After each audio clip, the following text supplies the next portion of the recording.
waayahay bismillaahi raxmaani raxiim magacay waxa la yiraahdaa maxamed xasan cismaan oo ku magac dheer geelle waxaan ka soo kaxitay arriga Mareykanka waxaana noo yimid inaan goobjoog ka ahaado doorashada ay ku tartamayaan musharaxiin badan ee maamul goboleedka Jubbaland haddaba aniga oo ka mid ah qurba joog far badan oo banaanka ka timid waxaan jecelahay inaan la qabasiyo golaha ay Soomaalidu ku midaysan tahay ee saldhigiisu uu yahay state Minnesota ee arriga Mareykanka iyadoo aan jecelahay inaan la qabasiyo ama aan la socodsiyo hadba siday wax isu bedelayaan ayaa waxaan maanta dhex taagnahay hoolka ay ku tartami doonaan musharaxiinta oo ah kii lagu doortay baarlamaanka cusub ee Jubbaland bariyaha soo socda waxa kale oo lagu dooran doonaa gudoomiyaha koobaad iyo gudoomiyaha labaad ka saddexaad iyo waliba madaxweynaha wafti aad u ballaaran ayaa ka soo kaxitimay shanta qaaradood oo isugu imaan doona inay goobjoog ka ahaadaan siyaasiyiin fara badan oo iyaguna ka imaan doona dalka Soomaaliya ama dalkii Soomaaliya hore loo oran jiray andhaho oo ah maamul goboleedyo magacyo kala duwan leh haddaba saaxiibadayda Soomaaliyeed ee hadda live-ka ii daawanaya waxaan jecelahay inaan la qabasiyo ama aan ogeysiyo maanta laga bilaabo sida ay wax uga dhici doonaan iyo qaabka la isugu challenge gareyn doono doorashada Jubbaland oo xiiso u leh gabi ahaanba siyaasadda isbeddelka geeska Afrika ama Soomaaliya dhexe ayaan halkan goobjoog ah hadan idinkana soo tabin doonaa hadba siday wax isu bedelaan waxa kale oo iyaguna jira wariyaal kale oo fara badan oo ka soo kaxitimay qaaradda Yurub mas'uuliyiin jahliyaad kala duwan oo iyaguna ka yimid Australia khaasatan wadanka la yiraahdo New Zealand oo mar dhow iyadana arki doontaan delegate fara badan oo qayb ka noqon doona haddaba hadalkayana idinku dheereynayna maanta laga bilaabo waxaad ka xaqbeeli doontaan inaad heshaan warka saxda ah ee ka soo burqanaya hoolkan quruxda badan oo lagu tartami doono sida aad ogtihiin xisad gooni ayay u leedahay doorashada Jubbaland khaasatan ummadda Soomaaliyeed ishana ay gooni uga haysaa bal hadda waxa ka soo baxa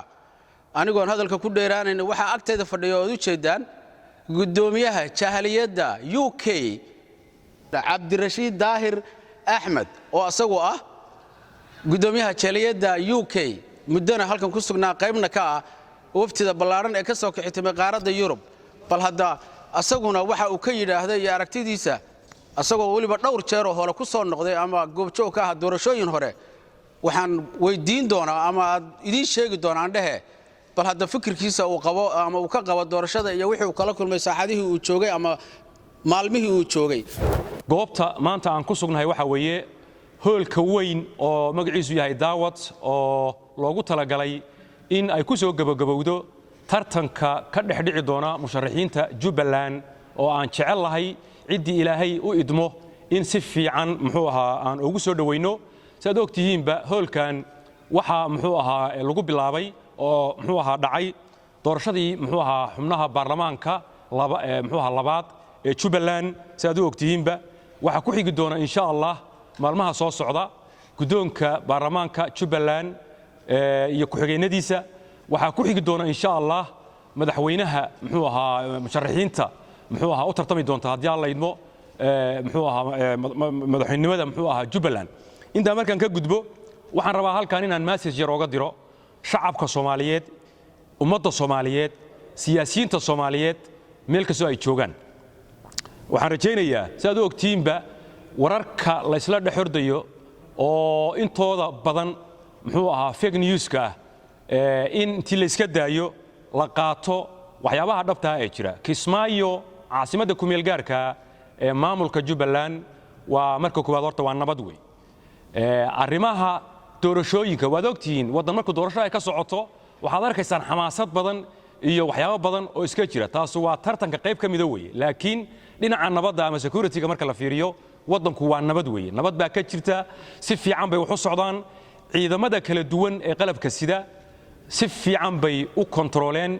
amniga magaalada Kismaayo taa horta waxaan u sheegayaa cid kasta meel kasta ay joogto inay ogaadaan baan u sheegayaa sidaad u aragtaan hoolka weyn ee quruxda badan waa hool loo dhisay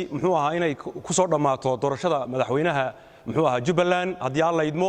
waxa kale oo aan haddii aan la idmo idin soo tabin doonaa suuqyada ka dhisan magaalada Kismaayo oo ganacsigu ka mid yahay waxaa kaloo idiin soo bandhigi doonaa haddii aan la idmo dekadda weyn ee Kismaayo muxuu ahaa looga soo dejiyo badeecada iyadana muxuu ahaa sidoo kale waan idiin soo bandhigi doonaa meelaha ugu muhiimsan ee dadku ay isugu yimaadaan oo aan idin tusi doono inay caasimadii muxuu ahaa ku meel gaarkeeda Jubbaland inay noqotay muxuu ahaa overloading waxa inay busy noqotay iyadana waan idin soo gudbin doonaa haddii aan la idmo hoteelada caalamiga ee laga dhisay ee intii maamulkan uu jiray waxyaabaha horumarka ee laga gaaray iyadana sidoo kale haddii aan la idmo waan idin soo tabin doonaa horumarka iyo amniga magaalada ka jira waan idin soo tabin doonaa haddii aan la idmo waxaan kaloo idin tusi doonaa haddii aan la idmo Kismaayo inay habeen iyo maalin isku mid tahay oo labadaasba midna uusan cabsi jirin iyadana waan idin soo tabin doonaa haddii aan la idmo waxaan kaloo idin ku xiri doonaa haddii aan tusi doonaa qurba joogta iyo siyaasiyiinta ka kala timid meelaha kala duwan si aad u ogtihiin waxaan rabaa wax inaan idin xusuusiyo shalay waxa yimid muxuu ahaa saraakiil sarsare oo ka timid wadanka Ethiopia maanta waxa yimid ergeygii muxuu ahaa qaramada midoobay Soomaaliya oo qaabilsanaa James Swan saad wala socotaan labaduba wax muxuu ahaa waxay inoo la yimaadeen inay naga taageeraan ama naga caawiyaan qaabkii si nabad ah ay doorashada muxuu ahaa Jubbaland ugu dhici lahayd wax cusub oo muxuu ahaa ay nagu soo kordhiyeen oo muxuu ahaa doorashada ka hor imanaya lamaysan imanin taa marka waxaan rabaa inaan u sheego ummadda Soomaaliyeed meel kasta ay joogto inay arinta ayada qaataan dhinaca kale waxaad la socotaan xildhibaano dawladda federaalka inay ka yimaadeen Muqdisho ilaa haddana ay ku soo qulqulayaan waxa sidoo kale caasimadda ku meel gaarka ee Kismaayo ku soo qulqulaya siyaasiyiin Soomaaliyeed oo ka kala imanaya Muqdisho Garowe muxuu ahaa Nairobi muxuu ahaa Mombasa muxuu ahaa way badan yihiin ma soo koobi karo meelaha ay ka imanayaan siyaasiyiintaas iyo xildhibaanadaas noocyada kale isugu jira waxay ka qayb qaadan doonaan haddii aan la idmo oo ay doonayaan inay goobjoog ka ahaadaan doorashada ka dhici doonta haddii aan la idmo lagu tartamayo muxuu ahaa maamul goboleedka Jubbaland marka shacabka Soomaaliyeed meel kasta uu joogo waxaan ugu hambalyeeynaya wixii hadda ka dambeeya inaan ka haqabtiri doono geedi socodka iyo sharafta ay ku dhici doonto muxuu ahaa doorashada maamul goboleedka Jubbaland iska daaya Facebook waxa la dhaho muxuu ahaa laga isticmaalayo news muxuu ahaa fake news laga isticmaalayo iska daaya waayahay mar labaad ayaan idinku soo noqday anoo idinku soo noqon doono isbuucyadan soo socda taasoo kalifaysa inaan idinla qabasiyo ama had iyo habeenba u taagnaado siday wax isu bedelayaan ugana xaqabtira ummadda Soomaaliyeed beenta iyo huwaada website-ada ku shaqeeya lacagaha yarka inaan meesha ka saaro haddaba waxaan dhex taagnaa oo markhaati aan rabaa inaan ka dhigto hoolka ay doorashada Jubbaland ka socoto oo u jeedaan inuu aad u qurux badan yahay jawiga hoolka ayaa aad u qurux badan waxaana hadda ka dareeray gabi ahaanba xildhibaanadii cusbaa iyo kuwii hore oo halkan iyagu isugu hambalyeynayay qayb ayaananu ka ahayn waxa kale oo hoolkan aad kala kulmi doontaan waraysiyo xiiso leh oo aad kaga dheregtaan warka aad u baahan tihiin siyaasiyiin dalka Soomaaliya caanka iyo waliba kuwa ajnabi ah baarlamaanka Jubbaland iyo waliba kii hore iyo kii dambaba qurba joog fara badan iyo waliba saraakiil ka tirsan dawlad goboleedka Jubbaland iyo dawladii hore ee Soomaaliya xilligii Maxamed Siyaad Barre Allah u naxariistay khibradna u leh qaab socodka siyaasadeed ee Soomaaliya iyo waliba xilligan xaadirka waxa runtii ka jira Soomaaliya haddaba ummadda Soomaaliyeed ee shanta qaaradood ku baasan maanta laga bilaabo waxaad heli doontaan war sugan oo xalaal ah oo ku saabsan doorashada Jubbaland iyo qaabka ay u socoto waxaan idin ballan qaadi doonaa haddii Ilaahay raalli ka noqdo hoolkan aan taagnahay inaan idinku tuso ama aad ku dhageysataan siyaasiyiin aad uga barateen daacad iyo waliba wadaninimo kuwa hore iyo kuwa hadda jiraba haddaba sidaa aad idin ballan qaaday hadda kadib ma jiri doonto website been daawaca iyo war aan sugnayn shaashadaha idin soo dhiga kaamerooyinka iyo waliba warbaahinta iyagu u jajaban ayaana qayb ka noqon doonta waxaanan aad u jeclahay haddii alla idmo in aad fiirsataan sida uu idin sheegay saaxiibkay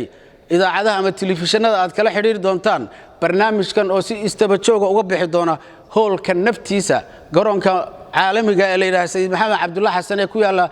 duleedka magaalada Kismaayo dekada caanka ah ee magaalada Kismaayo iyo waliba goobaha bulshadu ay ku badan tahay suuqyada iyo meelaha isugu yimaadaan haddii alla idmo aniga oo ah Maxamed Xasan Geelle ku magac dheer waxaan idinkaga degi doonaa sidaa iyo maca salaamo